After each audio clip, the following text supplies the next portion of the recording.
Vera Lindquist was 74 years old, and the morning after they buried her husband, she counted the money in her account and found $63.17. 41 years she had been married to Arvid Lindquist.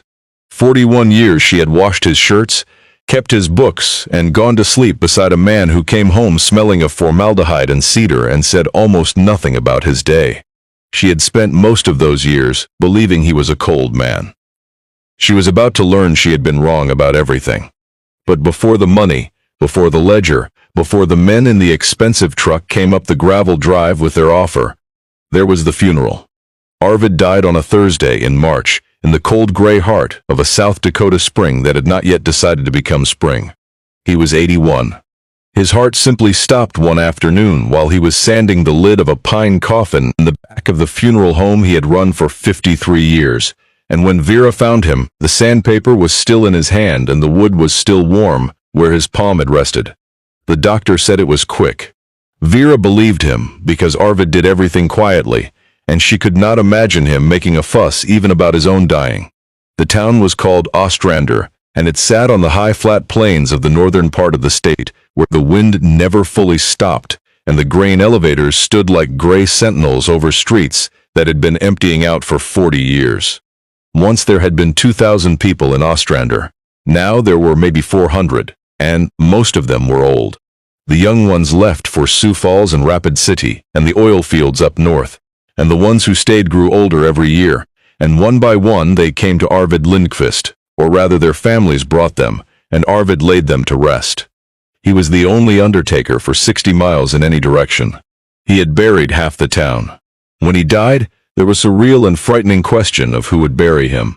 In the end, it was a man from Aberdeen, a younger funeral director Arvid had trained years ago, who drove out to handle the arrangements as a favor to the dead. The service was held in the Lutheran church on Main Street, the one with the white steeple that had needed paint for a decade. It was a good turnout. Nearly the whole town came, which in Ostrander meant a little over 300 people. And they filled the pews and stood along the back wall in their heavy coats because the church furnace could not quite beat the cold. Vera sat in the front row in a black dress she had owned for 30 years and watched the people file past the open casket. She recognized almost every face. She had lived among these people her whole adult life. And yet, as they passed her and pressed her hand and murmured their sorrow, she had the strange sensation of being a stranger at her own husband's funeral, because the things they said about Arvid did not match the man she had lived with. "He saved my family once," an old farmer told her, gripping her hand too hard. I never forgot it. She did not know what he meant. A woman she barely knew wept openly and said Arvid had been the kindest man in 3 counties, and Vera nodded and thanked her and thought, kind, yes, in his way, but kindest? The quiet man who ate his supper in silence and disappeared into the back of the funeral home for hours, and would not say what he was doing. She thanked them all. She stood when she was supposed to stand, and sat when she was supposed to sit. Her feet ached and her chest felt scraped hollow, but she stood, because that is what you do. Arvid's children sat in the same row but with a careful gap between themselves and Vera, the way they had kept a careful gap for 41 years. They were not her children. Arvid had been a widower when she married him, a man of 40 with 2 half-grown kids and a dead first wife, and his son and daughter had decided early that Vera was an intruder in a house that still belonged to their mother's ghost, and they had never once changed their minds. Dale was the older one, 58 now, a heavy-set man with his father's pale eyes and none of his father's silence. Dale ran the propane and farm supply business 2 towns over and wore a good wool coat and shook hands at the funeral like a man running for office. Sharon was 55, thin and tired-looking, a woman who had spent her life agreeing with her brother, because it was easier than the alternative. They sat with their own spouses and their own grown children, and they let Vera sit at the edge of the family she had married into but never been allowed to join. After the burial, after the long cold drive out to the cemetery on the edge of town, and the words said over the grave and the first frozen clods of earth thrown down onto the pine lid, Arvid had built for himself years ago and kept in the back room with his name already on it. They went back to the church basement for coffee and bars and ham sandwiches on white bread. And it was there, with the percolator still gurgling, and the paper plates still half full, that Dale Lindqvist decided it was a good time to talk about the estate. He used those words, the estate, as if his father had been a man of property and consequence, as if there were lawyers and vaults involved, instead of a paid-off house and a 50-year-old hearse and a funeral home that lost money more years than it made it. He drew Vera aside near the coffee urn and stood too close to her, and Sharon hovered behind him with a paper plate she was not eating from, and Dale said they needed to be practical about things. Vera said she supposed they did. The house, Dale said, was a complication. He said it gently, the way men say cruel things gently when they have already decided. The house, it turned out, had been put in Dale's name 9 years ago. Arvid had done it after a bad spell with his heart, on the advice of a man at the bank, as a way to avoid probate and keep things simple. Estate planning, Dale called it. Vera remembered the day vaguely, remembered Arvid coming home from the bank looking troubled, remembered him saying it was just paperwork and not to worry. She had not worried. She had not understood that the house she had lived in for 41 years, the house where she had nursed Arvid through 2 heart attacks and a hip surgery, the house where she had thought she would die, was, on paper, her stepson's. "I'm not throwing you out, Mom," Dale said. And the word mom in his mouth was the coldest thing she had heard all day, because he had never once called her that when his father was alive. "But Cheryl and I have talked it over, and the place is too much for you to keep up alone. And we think the smart thing is to sell it. There's a nice senior apartment complex in Aberdeen. Real clean, you'd have people around." Vera looked at him. She looked at Sharon behind him. She looked at the basement of the church where she had brought hot dish to 100 funerals. And she felt the cold settle into her stomach, the same cold that had been in the cemetery that morning. "And the bank account," she said. There was a little in savings. Dale and Sharon exchanged a look. The savings, Dale said, had been a joint account. His name had been on it for years, alongside his father's, put there the same time as the house, on the same advice from the same man at the same bank. To avoid probate. To keep things simple. So when Arvid died, the money had simply become Dale's, the way a joint account does, without a will or a court or a question. Vera's name had never been on it at all. About $14,000, moved already for safekeeping, into an account she could not touch. She had her own checking. $63.17. She knew the number exactly because she had chalked it that morning, sitting at the kitchen table, in a house that was not hers, drinking coffee from a pot she had bought, in a silence so complete she could hear the wind working at the storm windows. 41 years, Vera thought. 41 years of doing the books for the funeral home so Arvid would not have to, of keeping the receipts in the shoebox and balancing the accounts to the penny, of going without a new winter coat so they could pay the heating bill, of skipping the trips other couples took and the comforts other couples bought. And his children divided it between them over coffee and lemon bars before the dirt on his grave had even settled. "Is there anything left?" she asked. She kept her voice flat. She did not give them the satisfaction of hearing it shake. Dale almost laughed. "There's the funeral home," he said. "Lindqvist Funeral Home, the building, the lot, the old hearse, all of it." He said it the way you'd hand someone a bill. "The county had it assessed at next to nothing," he said. The building was falling apart. The business had been dying for years. There were back taxes on it, a few thousand, that nobody had paid in a while. The roof leaked. The furnace was on its last legs. Nobody in their right mind would buy a country funeral home in a town that was dying faster than its own population could keep up with. "It was Dad's," Sharon said. "The funeral home was always separate somehow. It's not in Dale's name. It's not in the joint account. It's just sitting there. You can have it if you want it. Honestly, it's more trouble than it's worth." "The funeral home," Vera said. "I'll take the funeral home." Dale blinked at her. "Take it for what?" "To live in," she said. "There's the apartment upstairs." Arvid kept it up. "I'll live there." "You can't live in a funeral home," Dale said. And now he did laugh, a short embarrassed bark. "Mom, there are bodies. There's an embalming room down there, for God's sake." "There hasn't been a body in that building since your father got too sick to work," Vera said. 2 years, it's just a building now. And it's mine if you say it's mine, so I'll take it." They did not argue. Why would they? They had taken the house, the savings.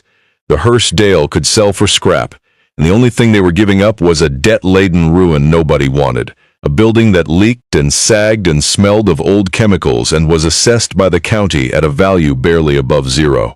They had gotten everything that could be counted.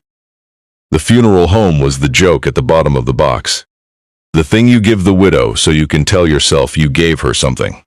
Vera left the church basement that afternoon with her purse, her good black coat, and a ring of keys Arvid had carried for 53 years. The keys were heavy and worn smooth, and one of them, a small brass key unlike the others, she did not recognize. She had seen it on his ring her whole married life and never once asked what it opened. There had been a great many things about Arvid she had never asked. That night she slept in the house that belonged to Dale, in her own bed, for what she understood would be one of the last times. She did not cry. She had done her crying quietly over the years, the way she did everything, alone and without complaint. What she felt now, lying in the dark, listening to the wind, was not grief exactly, and not anger exactly, but a kind of cold clarity, as if a film had been wiped from a window she'd been looking through her whole life. Her husband was dead. His children had stripped her bare in an afternoon, and all she had to in the world was a dead man's funeral home and a brass key to a lock she had never seen. She decided she would go and see what was hers. In the morning she packed one suitcase. Everything she truly owned fit inside it, which surprised her after 41 years. A few dresses, her good shoes, her Bible, a photograph of her own parents, and the shoebox of receipts she had never been able to throw away. She left the house key on the kitchen counter for Dale. Then she walked the 6 blocks down Main Street to the funeral home, her suitcase bumping against her leg, the wind pushing at her like a hand that wanted her to turn back. Lindquist Funeral Home stood at the south end of Main, a tall, narrow 2-story building of dark brick that had been handsome once, in the way of old prairie buildings, with a deep covered porch across the front where families used to gather before services. The porch sagged now on the east side where a post had rotted. 2 of the upstairs windows were cracked. The sign over the door, gilt letters on black glass, had lost its gilt to 40 winters of grit and wind, so that it read more like a shadow of itself. Behind the building, past a gravel lot where the old hearse sat under a tarp, the land sloped gently away to the north, and there, beyond a low iron fence, lay the cemetery. Not the church cemetery on the east edge of town where they had buried Arvid that week. This was the old town cemetery, the public one, the one nobody talked about much, and it was bigger than Vera had ever realized, and a good deal of it, she would come to learn, had been filled by Arvid's own hands. She climbed the sagging porch steps and let herself in through the front door, which Arvid had never locked. Only the back room, the brass keys room, was ever locked.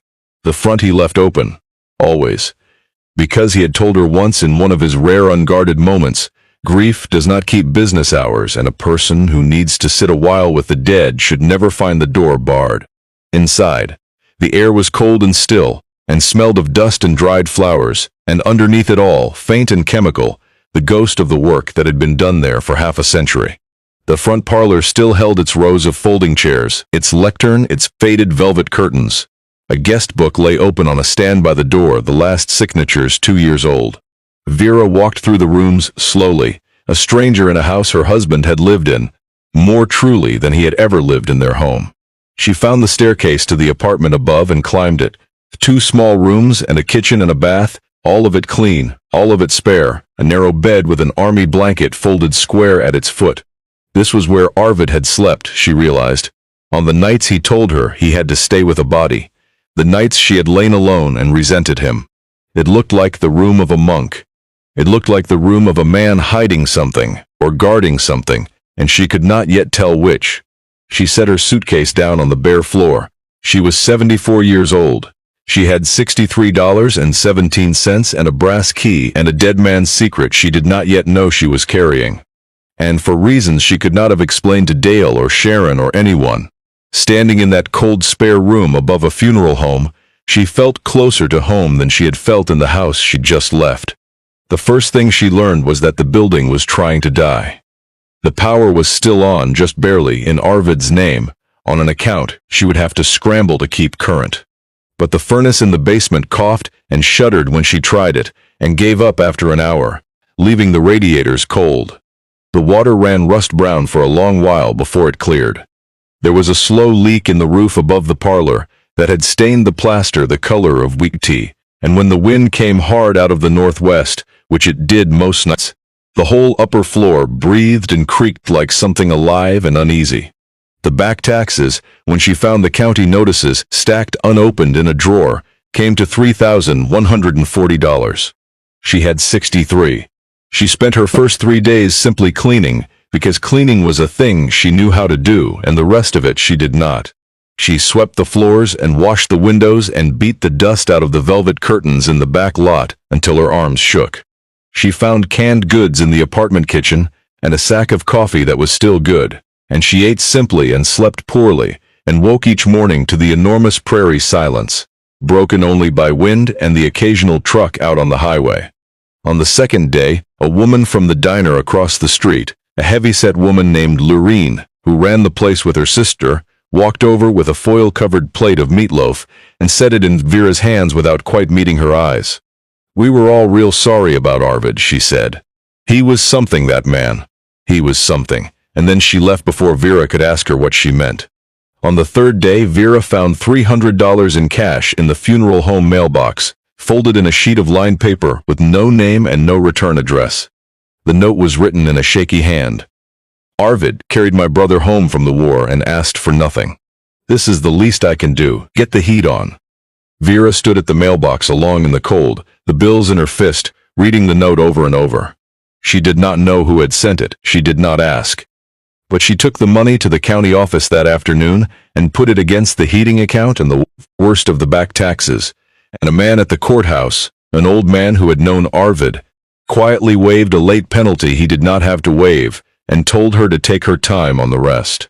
People in Ostrander, she was beginning to understand, owed her dead husband things she did not yet know about. That same week the furnace finally died for good, and Vera was standing in the cold basement staring at it helplessly when a knock came at the back door.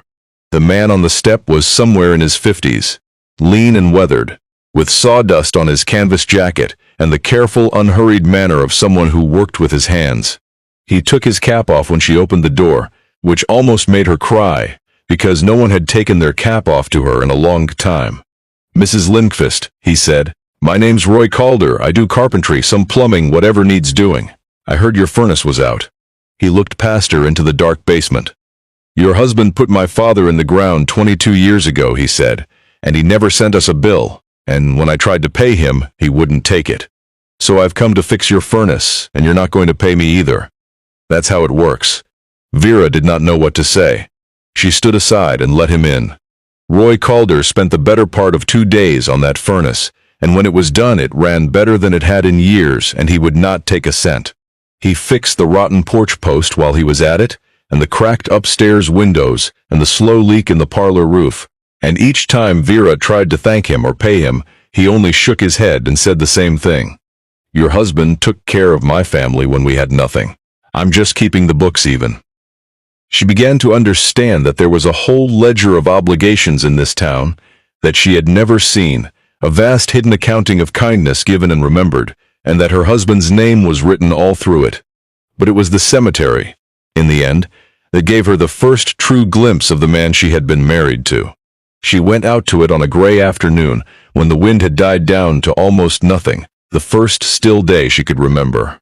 The old town cemetery spread out behind the funeral home over several acres of gently rolling ground, bounded by a low iron fence gone orange with rust.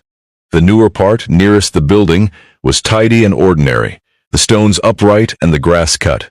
But as she walked north, toward the back of the cemetery where the ground dipped toward a line of bare cottonwoods along a dry creek, the graves changed. They grew plainer. The headstones gave way to flat markers, and the flat markers gave way to simple crosses. And the crosses gave way, finally, to small squares of granite set flush with the earth, dozens of them, scores of them, each one no bigger than a sheet of paper, each one bearing a name and 2 dates and nothing else. Vera knelt in the cold grass and read them. The names meant nothing to her. Some had no last names at all, only a first name and a single year. Some had no name at all, only a date and the word beloved or the word home cut into the small gray stone. There were a great many of them. She had lived in this town for 41 years and married the man who tended this ground, and she had never once known this part of the cemetery existed. This quiet field of the nameless and the poor, each one given a stone, each one given a place, by a hand she had shared a bed with and never understood. It was while she knelt there that she became aware she was not alone. An old man stood at the edge of the cottonwoods, leaning on a rake, watching her. He was very old, older than Arvid had been, with a face like cracked leather and pale eyes, and a stillness about him that was almost unnerving. Beside him sat a dog, a big shaggy yellow thing gone gray around the muzzle, with one cloudy blind eye, and it watched her too. When Vera rose and walked toward them, the old man did not move and did not speak. She said, "Good afternoon." He did not answer. She said her name, said she was Arvid's wife, Arvid's widow, and still he only looked at her, and she understood at last, from the particular tilt of his head, and the way his eyes were fixed on her mouth, that he could not hear her. He could read lips, though, a little. She learned that over the slow weeks that followed. His name was Otto. He was deaf, had been deaf since a childhood fever long ago, and he did not speak, or could not, and he had lived in a small tar paper shack at the far corner of the cemetery for as long as anyone in Ostrander could remember.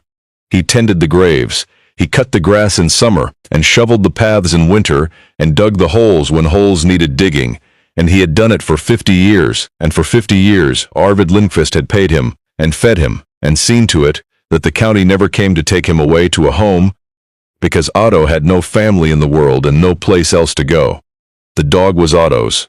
Or rather, the dog had been Arvid's, a stray Arvid took in years ago, and after Arvid stopped coming, the dog had simply walked out to the cemetery and adopted Otto instead. The way creatures find the next quiet person who will be kind to them. Otto would not at first come near her, but the dog would. The big half-blind dog took to following Vera around the cemetery on her afternoon walks, leaning its heavy weight against her leg when she stopped to read a stone, and where the dog went, eventually, Otto came too, at a distance, watching, until one day he was not at a distance anymore, but walking beside her, and he took her gently by the sleeve and led her to a particular stone in the field of small markers and pointed at it, and then pointed at himself and held up 4 fingers. It took her a long time to understand.